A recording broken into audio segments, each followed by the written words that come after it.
mä nyt aloittaisin uudelleen yrittäjänä, niin näitä asioita mä en tekisi samalla tavalla kuin ekalla kerralla. Mä oon ollut yrittäjänä nyt yli 5 vuotta, mä oon tehnyt verkkosivuja ja digimarkkinointia.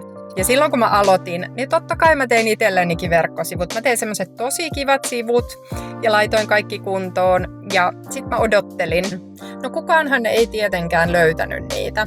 Ja se mitä mä en silloin ymmärtänyt on se, että ne sivuthan ei yksinään tuo niitä asiakkaita, vaan se on vaan yksi palikka siinä kaikessa markkinoinnissa, mitä pitää rakentaa. Nyt mä aloittaisin ihan eri järjestyksessä. Mä miettisin, että kuka on se asiakas, jonka mä haluan tavoittaa? Mitä tää kyseinen asiakas googlailee?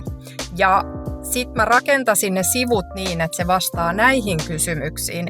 Ja sen jälkeen mä lähtisin miettimään muita keinoja, kuinka mä saan ne ihmiset sinne sivuille. Ja järjestys on se, että asiakas ensin, sitten tehdään se perusta eli ne sivut ja sitten mietitään, kuinka saadaan liikennettä sinne sivuille. Kaikkihan tää kuulostaa itsestään selvältä, kun sen tälleen sanoo, mutta useimmat tekee sen kuitenkin toisinpäin, niin kuin mäkin tein.